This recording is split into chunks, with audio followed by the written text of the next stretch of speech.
যে ভালোবাসা সম্পর্কে আল্লামা রুমি রহমতুল্লাহ আলাই লায়লা মজনুর ইতিহাস তুলে এনেছেন। যে মজনু বসে বসে সর্বসময় লায়লারই স্মরণ করত। লাইলির বাড়ি একটা কুকুর এসেছে, মজনু তার মুখে চুম্বন দিচ্ছে। লোকে বলছে ওই জন্যই তোর পাগল বলে, কুকুরের মুখে চুমো খাস। বলছে তুমি তোমার চোখে দেখেছো, আমার চোখে দেখো না। তার এই যে আমার লাইলির কুকুর, আমি তার অন্য কুকুরের চুমো খাই, আমার মহব্বতের ব্যক্তির কুকুর। এই ভালোবাসা সম্পর্কে অন্য একটা হাদিস শরীফে এসে রাসূল পাক সাল্লাল্লাহু আলাইহি ওয়াসাল্লাম হযরত ওমর রাদিয়াল্লাহু আনহুকে জিজ্ঞাসা করেছিলেন, এই ওমর, তুমি কি আমাকে ভালোবাসো? ওমর রাদিয়াল্লাহু আনহু বলছে, রাসূলুল্লাহ, হ্যাঁ আপনাকে ভালোবাসি। আমার বিবি বাল বাচ্চা, আমার মা বাপ, আমার ধন সম্পত্তি সবকিছু থেকে আপনাকে বেশি ভালোবাসি। শুধু বেশি আমার জীবনকে ভালোবাসি, তারপর আপনাকে ভালোবাসি। রাসূল পাক সাল্লাল্লাহু আলাইহি ওয়াসাল্লাম বলে, দেখো এই ওমর রাদিয়াল্লাহু তাআলা আনহু, তুমি এখনো পরিপূর্ণ মুমিন হতে পারলে না। উনি চিন্তা করলেন আমার ত্রুটিটা কোথায়, আমি পূর্ণ মুমিন হতে পারলাম না কেন, আমি তো ভালোবাসি রাসূলকে। তখন হুজুর পাক সাল্লাল্লাহু আলাইহি ওয়াসাল্লাম করলেন কি, নিজের শাহাদাত নিজের ডান হাত মোবারক ওমর রাদিয়াল্লাহু আনহুর সিনার উপরে কয়েক পলক রাখলেন। তারপর হাত মোবারক সরিয়ে নিলেন। এবারে জিজ্ঞাসা করলেন, এই ওমর রাদিয়াল্লাহু তাআলা, তুমি বলো তুমি আমাকে কত ভালোবাসো? উনি বললেন, ইয়া রাসূলুল্লাহ, হাবিবুল্লাহ, আমি আমার জীবনের থেকে আপনাকে বেশি ভালোবাসি। আমার ধন সম্পত্তি, বিবি বাল বাচ্চা, মা বাপ, সন্তান সন্ততি, এমনকি আমার জীবন থেকে আপনাকে বেশি ভালোবাসি। এই মুহূর্তে তুমি পূর্ণ মুমিন হলে। উপস্থিত তরিকাতের সালেকিন ও মাদ্রাসা মাসুমিয়ার ছাত্ররা, আল্লাহ পাকের লাখো শুকরিয়া যে সমস্ত কিছু থেকে মুক্ত হয়ে প্রতি সপ্তাহ নয়, আমরা এই সপ্তাহেও তরিকার আলোচনার মজলিসে বসে আছি। আল্লাহর অশেষ দয়া।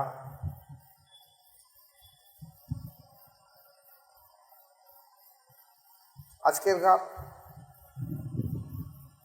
আলোচনার বিষয় থাকবে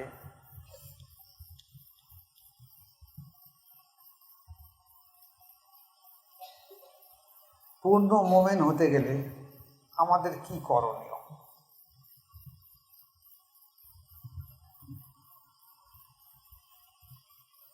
পূর্ণ মুমিন হতে গেলে আমাদের কি করণীয়, এ সম্পর্কে কোরআন হাদিসে কি বলা হয়েছে, বুজুর্গানে দিনগণ কি বলেছে, যদি আল্লাহ পাক তৌফিক দেয় দুটো একটা কথা আপনাদের সামনে আলোচনা রাখবো।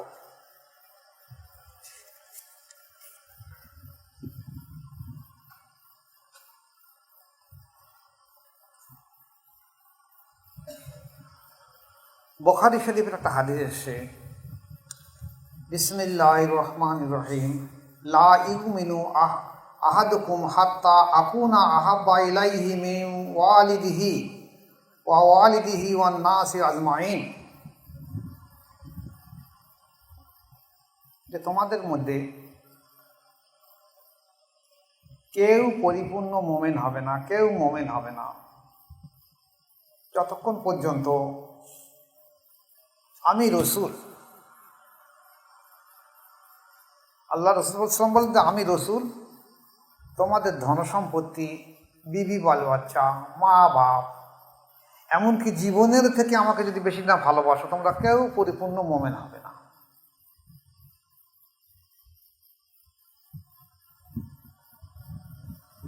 এখন বিশ্বের এ প্রান্ত থেকে ও প্রান্তরে মুসলমানদের বললে, জিজ্ঞেস করা হলে বলছে, হ্যাঁ আমরা রসুলকে ভালোবাসি। কেউ ভালোবাসা কমই কেউ নেই।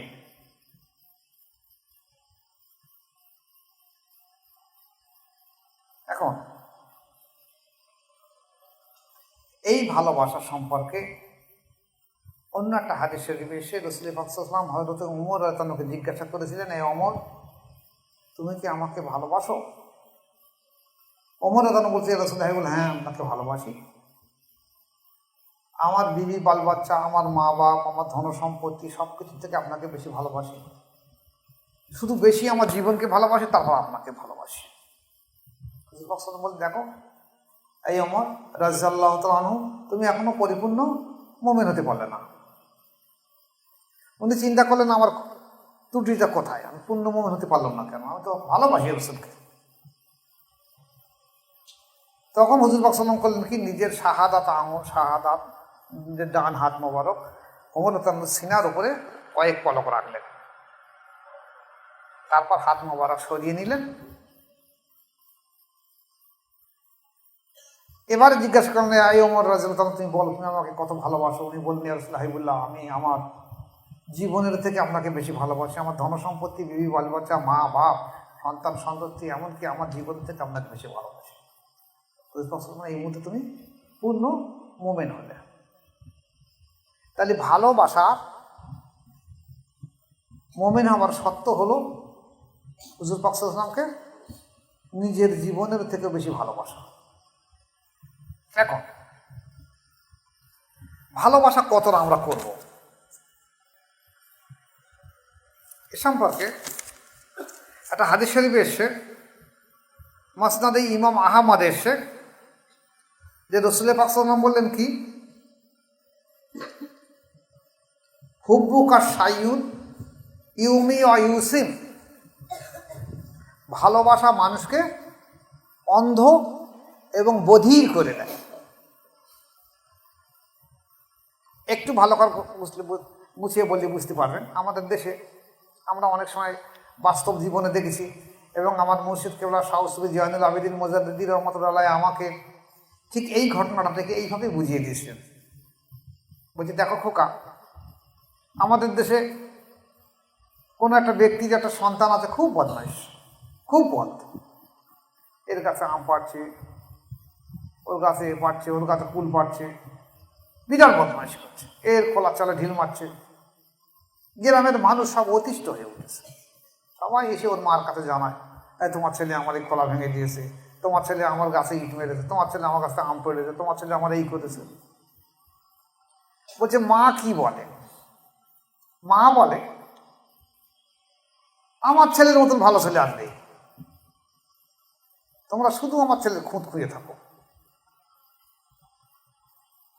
পাড়ার আর ছেলে বদমাইশ নেই, শুধু আমার ছেলে, আমার ছেলে, আমার ছেলে। এটা হলো কি, মা সন্তানকে এত বেশি ভালোবাসে যে পুত্র স্নেহে মা অন্ধ হয়ে গেছে। আর পুত্র স্নেহে, সন্তানের ভালোবাসায় এদের কোনো কথা মার কানে আসে না, মা বধির হয়ে গেছে, কালা হয়ে গেছে। ঠিক তার রাসূল পাক সাল্লাল্লাহু আলাইহি ওয়াসাল্লামকে ভালোবাসতে গেলে এমনভাবে ভালোবাসতে হবে, সেটা হলো আনুগত্য এবং অনুসরণের মাধ্যম দিয়ে ভালোবাসতে হবে। আনুগত্য এবং অনুসরণের মাধ্যমে। একটু খেয়াল করেন, মসজিদুন নববীতে সেই সময় জয় জমাতে নামাজ হতো। হুজুর পাক সাল্লাল্লাহু আলাইহি ওয়াসাল্লামের কাছে যেসব সাহাবারা ছিল, ওর ভিতরেও মুনাফিকরা ছিল, ওর ভিতরেও মুনাফিকরা ছিল। তাহলে সেই মুনাফিকরা রাসূল পাক সাল্লাল্লাহু আলাইহি ওয়াসাল্লামের কাছে আসতো, কৃত্রিমভাবে মহব্বত রাখত, কৃত্রিমভাবে অভিনয় করে মহব্বত রাখত, এবং আল্লাহ রাসূল সাল্লাল্লাহু আলাইহি ওয়াসাল্লাম অনুসরণের জন্য নামাজও কায়েম করত, আনুগত্য দেখাতো যে আমি রাসূলকে ভালোবাসি, দেখো। কিন্তু তাদের অন্তরে ছিল মুনাফিকি। অন্তরের মুনাফিকের মাধ্যম দিয়ে কোনো সময় পরিপূর্ণ ভালোবাসা বা মহব্বত পয়দা হয় না।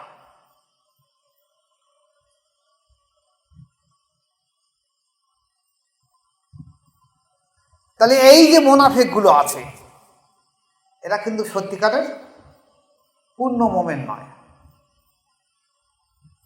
এই সম্পর্কে দেখা গেছে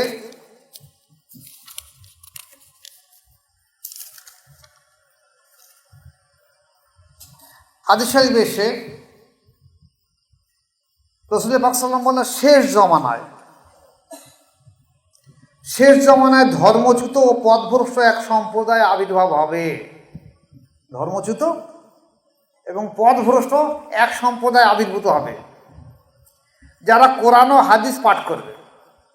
কোরআন পড়বে, হাদিসে পড়বে, কিন্তু তাদের কোরআন ও হাদিস তাদের কণ্ঠনালীর নিচে প্রবেশ করবে না। তাদের নামাজের তুলনায় প্রকৃত মুসলিমগণ নিজেদের নামাজ সমূহকে হেয় জ্ঞান করবে। তারা এমনভাবে নামাজ করবে, আর সত্যিকারের যারা মুমিন মুত্তাকিন ব্যক্তি তারা মনে করবে যে আমাদের নামাজ আর কি, এর থেকে ওরা কত হাজার লক্ষ গুণ বেশি উত্তমভাবে নামাজ আদায় করছে। নিজেরা লজ্জিত লাগবে। তাদের মুখের ভাষা চিনি অপেক্ষা সুমধুর হবে, আর অন্তর হবে হিংস্র বাঘের ন্যায়। তাদের পায়জামা গোড়ালির উপরে পড়বে, অনেক উপরে পড়বে, আর সবসময় তারা মাথা মুন্ডন করে থাকবে। তাহলে এরাও কিন্তু নামাজ পড়বে, রোজা করবে, হজ করবে, যাকাত দান সাদকা সব করবে, কিন্তু এরা আনুগত্যটা করলো কোথায়?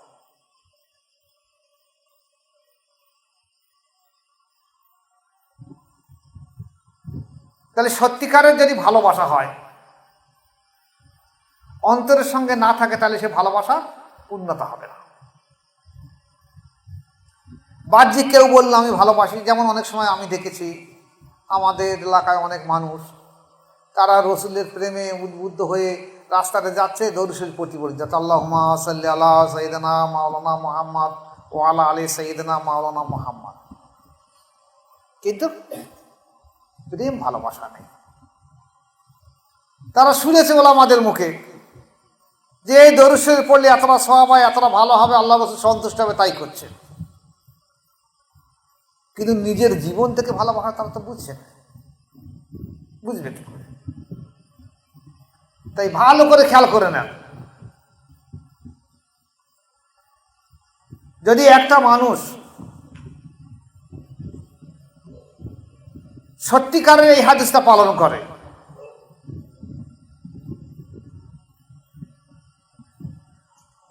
নিজের ধনসম্পত্তি, নিজের বিবি বাল বাচ্চা, নিজের মালামাল, মায়ের নিজের জীবনের থেকেও রসুলকে ভালোবাসা, তাহলে সে পূর্ণ মুমিন হবে। এবার আপনি আসুন, এই প্রসঙ্গ নিয়ে দুটো একটা কথা আমি আলোচনা রাখবো। তাহলে পূর্ণ মুমিন হতে গেলে যে রসুল পাক সাল্লাল্লাহু আলাইহি ওয়াসাল্লামের ভালোবাসা থাকবে। আজকের কি কোনো আলেম ওলামারা বলতে পারবে যে আমরা রসুলকে চর্ম চোখে দেখছি? তাহলে ভালোবাসাটা কিভাবে হবে? সব কথা তো সর্বসময় বলা সম্ভব হয় না, অনেক সময় ইশারা ইঙ্গিত করে বলতে হয়, সেইগুলো বুঝে নিতে হয়। যেমন একটা উদাহরণ দিলে বুঝতে পারবেন,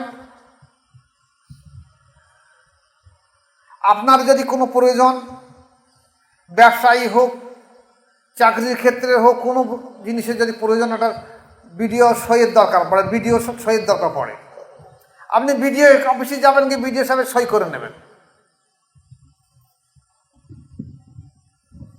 তাহলে এই বিডিও সাহেবের সই,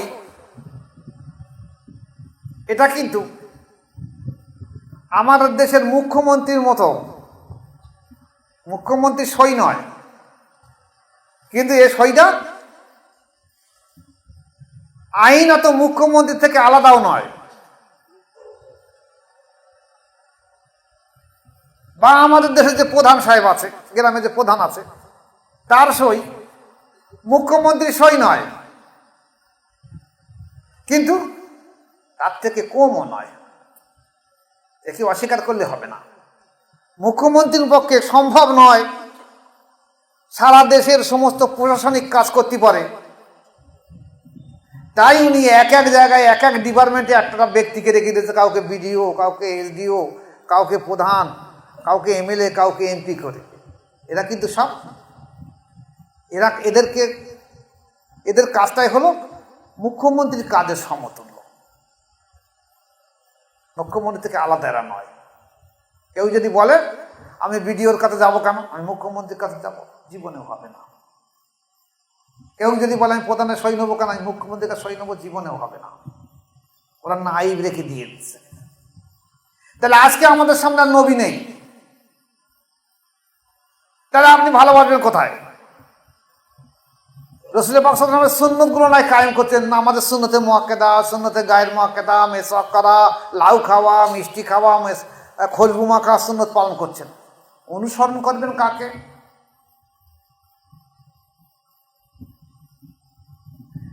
তাহলে নবীর রিসালাত বহনকারী,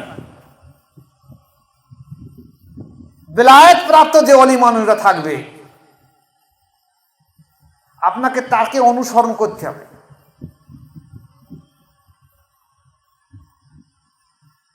সেই অনুসরণটা যদি আপনি মনে করেন যে ইনি বেলায়েত প্রাপ্ত ব্যক্তি, তবু তো আমিও যেমন মানুষ উনিও তেমন মানুষ, আমিও যেমন মানুষ উনিও তেমন মানুষ, আমি অতটুকুই মানবো মানুষ হিসেবে।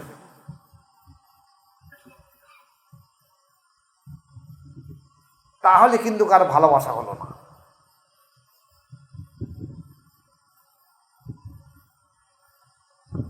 কারণ আপনিও মানুষ, একটা ভিডিও মানুষ, ভিডিও আপনি নন, আপনার সহির কোনো মূল্য নেই সেখানে।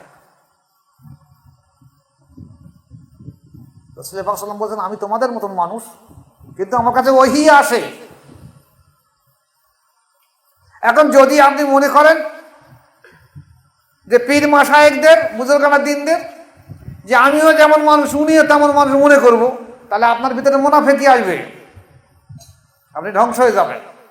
আপনি যখন তখন তাকে বিদ্রোহ করবেন, কারণ আপনি তো মনে করেন আমার সমতুল্য ব্যক্তি।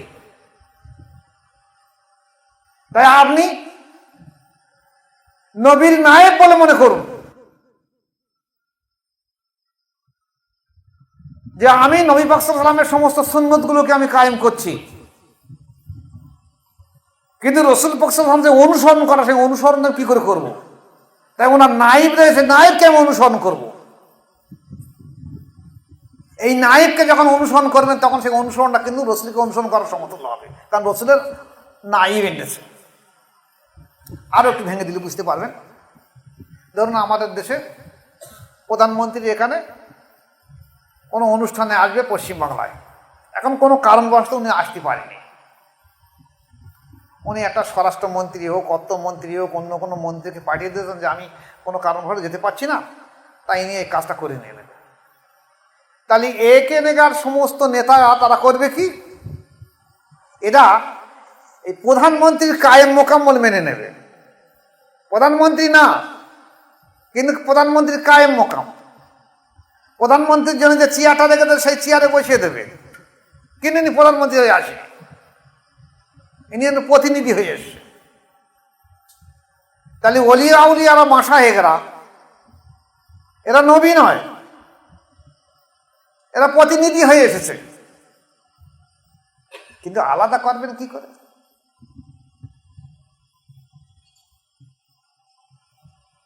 যদি আপনি মনে করেন যে আমি প্রতিনিধিকে আলাদা করে দিয়ে দেবো,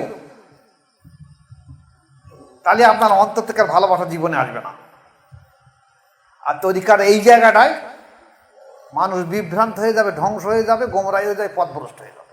আর গিয়েছেও তাই, বহু মানুষ যুগে যুগে গিয়েছে, বহু আল্লাহর ওলি মানুষের কাছে বহু মানুষের এসে খেলাফত পেয়েছে, বড় বড় উপরের দিকে মোকামে উঠে গেছে, ধূলিসাৎ ধ্বংস হয়ে গেছে। কেন? সে কিছু সময় অনুসরণ করেছে, করার পরে তার ভিতরে এই বোধ বেগে উঠেছে যে আমিও যেমন মানুষ উনিও তেমন একটা মানুষ, আমি ওনাকে এত অনুসরণ করবো কেন? ধ্বংস হয়ে গেছে।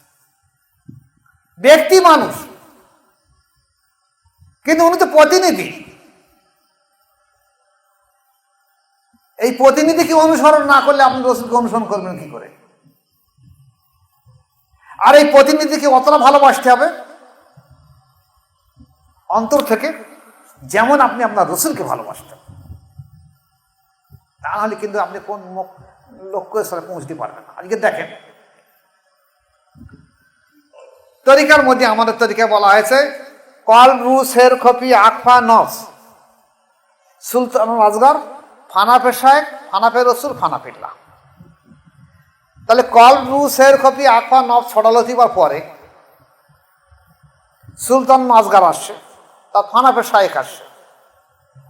এই ফানাফে শায়েখ, আপনি যদি আপনার শায়েকের সঙ্গে পরিপূর্ণ ফানা না হন আন্তরিকতার সঙ্গে, তাহলে ফানাফে রসুল, রসুলের সঙ্গে কোনো সময় পরিপূর্ণ ফানা হবে না। আর রসুলের সঙ্গে পরিপূর্ণ ফানা না হলে আল্লাহ পাকের সঙ্গে ফানা হবে না। এখন শায়েকের এই ফানার পরিপূর্ণতা না হবার কারণে সে শায়েকের দুশ্মন তৈরি হয়। অনেকে শায়েকের বিদ্রোহ করে কেন? ফানার মধ্যে ঘাটতি রয়ে গেছে, নফসে আমারার চরিত্র পরিপূর্ণভাবে সংশোধন হয়নি। যদি হয়ে যেত তাহলে অন্ধের মতন থাকতো, মুর্শিদকে মুর্শিদের জায়গায় দাঁড়িয়ে রেখে দেয়, যে মুর্শিদের কোনো দোষ তুই তার চোখের সামনে পড়তো না। কারণ প্রেম বা ভালোবাসা অন্ধের মতন হয়ে থাকে। আল্লাহ রসুল বলতেন অন্ধের মতন হয়ে থাকে, ভালোবাসা কোনো সময় এক পক্ষ হয় না। যে ভালোবাসা সম্পর্কে আল্লামা রুমি রহমতুল্লাহ আলাইহ লায়লা মজনুর ইতিহাস তুলে এনেছেন।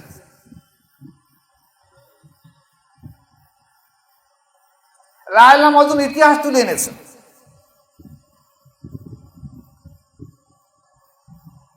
যে মজনু বসে বসে সর্বসময় লায়লারই স্মরণ করত, সর্বসময় লাইলাকে স্মরণ করত। লাইলির বাড়ি একটা কুকুর এসেছে, মজনু তার মুখে চুম্বন দিচ্ছে। লোকে বলছে ওই জন্য তোরে পাগল বলে, কুকুরের মুখে চুমো খাস। বলছে তুমি তোমার চোখে দেখেছো, আমার চোখে দেখো না। তার এই যে আমার লাইলির কুকুর, আমি তার অন্য কুকুরের চুমো খাই, আমার মহব্বতের ব্যক্তির কুকুর। জনৈক ব্যক্তি জিজ্ঞাসা করেছিল, আরে মজনু সত্যি কথা বল, লাইলি তো এত খুবসুরত নয়, তা তুই এত লাইলি লাইলি করে এ করিস কেন? বলছে কার চোখ দিয়ে দেখেছো? বলছে আমার চোখ দিয়ে। বলে তুমি আমার চোখ দিয়ে দেখেছো কি? তোমার চোখ দিয়ে দেখেছো, তুমি লাইলিকে কালো দেখেছো, কুৎসিত দেখেছো। আমার চোখ দিয়ে দেখতে পারে যে লাইলির মতো খুবসুরত আর পৃথিবীর মুখে কেউ নেই, কারণ আমি তাকে ভালোবাসি। ভালোবাসা এমনই একটা জিনিস হয়ে গেছে, নতুবা মানুষ জীবনে কোনো সময় পরিপূর্ণ মোমেন হতে পারবে না। নিজের জীবনের থেকে যেমন নবীকে ভালোবাসতে হবে, এই একটা হাদিস যদি মানুষ আমল করতে পারে, বেশক সে ব্যক্তি জান্নাতি, কোনো সন্দেহ নেই, কোনো সন্দেহ নেই। যে তার ধন সম্পত্তি, বিবি বাল বাচ্চা, মা বাপ, জীবনের থেকেও যদি রসুলকে বেশি ভালোবাসে, মহব্বত করে, বেশক সে ব্যক্তি জান্নাতি। যেমন মুমিন হবে তেমন জান্নাতি হবে, মুমিন ছাড়া তাকে জান্নাতি হবে না। তাহলে রসুল পাক সাল্লাল্লাহু আলাইহি ওয়াসাল্লামকে অনুসরণ করবে কি করে? সুন্নত নামাজ পড়বে, মেসওয়াক করবে, পোশাক পরবে, গোঁফ ছিটবে, চুল ছিটবে, লাউ খাবে, খুশবু মাখবে, কিন্তু অনুসরণ করবে কিভাবে? আর এই অনুসরণ করতে গেলে পীর মাশায়েখের প্রয়োজন, যেহেতু নাইবের প্রয়োজন। এবার নাইবকে এমন বেশি পরিমাণ ভালোবাসতে হবে, নিজের জীবনের থেকেও বেশি ভালোবাসতে হবে। যদি ভালোবাসতে পারে তাহলে পূর্ণ মোমেন হবে, নতুবা হবে না। যেমন আল্লাহ রসুলকে সাহাবারা ভালোবেসেছে, তেমনি যুগে যুগে মানুষকে পীর মাশায়েখকে তেমন ভালোবাসে, সে যার মাশায়েখ তাকে তেমন ভালোবাসবে, নিজের জীবনের থেকে ভালোবাসবে। যদি ভালো না বাসেছে তাহলে মনে করতে যখন তখন ব্যক্তি ধ্বংস হয়ে গোমরাই পথভ্রষ্ট হয়ে যাবে। আর ইতিহাসে তাই বলছে, বহু আল্লাহর ওলি মানুষের কাছে খেলাফত পেয়েও মানুষ ধ্বংস হয়ে গেছে, বিভ্রান্ত হয়ে গেছে, জাহান্নামী হয়ে গেছে। সে মনে করেছে আমি একজন মানুষ, উনি একজন মানুষ, আমিও খেলাফত পাবো, উনিও খেলাফত পাবো। না, হতে পারে না। তুমি তার ছাত্র, তোমার সারা জীবন সারা জীবন মৃত্যুর আগ পর্যন্ত অনুসরণ করতে হবে। তুমি আজ অস্বীকার করছো, তোমার মাজারে কে যাবে? তোমার কবরে কে থাকবে? যেখানে হাদিস দৃষ্টান্তে বলা হয়েছে একজন তাসাউফপন্থীর কবরে মাশায়েখ এবং আল্লাহ রাসূল থাকবে, তাহলে তোমার কবরে কে থাকবে?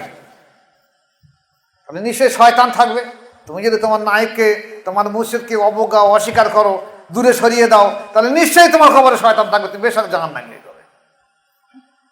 তাই শুধু দুনিয়ার ইহুকালে নয়, মৃত্যুর সময় এবং পরকাল পর্যন্ত মুর্শিদকে মুর্শিদের জায়গায় রাখতে হবে, নায়েক রাখতে হবে, আর নতুবা জীবনে ভালোবাসা হবে না। এই ভালোবাসা অন্ধ হয়ে যায়, কোনো দিকে ভ্রুক্ষেপ করে না। যে ব্যক্তি যাকে ভালোবাসে সর্বসময় তাকে স্মরণ করে, ভালোবাসা বোঝা যাবে কি করে? সর্বসময় তার স্মরণ করবে। চলতি ফিরতি, খেতে শুতি, পাক না পাক, পেশাব পায়খানা, সর্বসময় তার স্মরণ থাকবে, স্মরণ তার ভুলতে পারবে না। এটা হলো ভালোবাসার লক্ষ্য। প্রেম অন্ধ হয়, প্রেম অন্ধ হয়, কিছু বিচার করে না। তাই দেখা যাচ্ছে যদি আমরা ঠিক সেই রকমভাবে আনুগত্য অনুসরণ না করি, তাহলে আমি যতই তরিকা করি আমি মনে করতে হবে আমার যদি অন্তরে ভালোবাসা না আসে, মনে করতে হবে আমি মুনাফিকি। কিন্তু কারণ মুনাফিকি অন্তরে পয়দা হয়। এক যারা পরিমাণ যদি পীর মাশায়েখকে তুমি নাইব বলে মনে করো, তার উপর সন্দেহ করো, সঙ্গে সঙ্গে তোমার খাতায় নাম উঠে যাবে মুনাফিক, কোনো সন্দেহ নেই। আর ও ব্যক্তি আর জীবনেও ভালো হবে না। তাই সাবধান হয়ে চলবেন। আমরা এসেছি তরিকার করতে, আমরা এসেছি আল্লাহ প্রাপ্তি হতে, আমরা এসেছি রসুল প্রাপ্তি হতে। যে কথাটা আবার বলছিলাম, যদি কোনো ব্যক্তি ফানাফে শায়েকের সঙ্গে পরিপূর্ণ ফানা না হয়, তাহলে পরিপূর্ণ বয়স ফানাফে রসুল হবে না। 100 ভাগ শায়েকের সঙ্গে ফানা হলে 100 ভাগ ফানায় রসুল হবে, 100 ভাগ ফানায় রসুল হলে 100 ভাগ ফানা ফিল্লা হবে। শায়েকের সঙ্গে ফানা যদি 2 আনা হয়, তাহলে ফানাফে রসুলের ফানা 2 আনার কম হবে, আর ফানা ফিল্লার ফানা আরো কম হবে। আপনি যদি মনে করেন আমি শায়েকের সঙ্গে ফানা হবো না, আমি রসুলের সঙ্গে ফানা হবো, আল্লাহর সঙ্গে ফানা হবো, জীবন ভোর হবে না। তাই সবসময় তো সর্ব জিনিসটা ভেঙে দেওয়া সম্ভব নয়, আলোচনা করা সম্ভব নয়। এগুলোকে খেয়াল রেখে দিয়ে দেবে। যদি মনে করো আমি পরিপূর্ণ মোমেন হয়ে, পূর্ণ মোমেন হয়ে দুনিয়ায় থেকে বিদায় হয়ে যাবো, তাহলে এগুলো খেয়াল রেখে দেবে। আল্লাহ পাক আমাদের প্রত্যেককে তৌফিক দেখ, যেন আমরা ইসলামের উপর পরিপূর্ণ আত্মসমর্পণ করে দুনিয়া কাটাতে পারি। ওমা আলাইহিল বালাগ। আসসালামু আলাইকুম ওয়া রাহমাতুল্লাহি।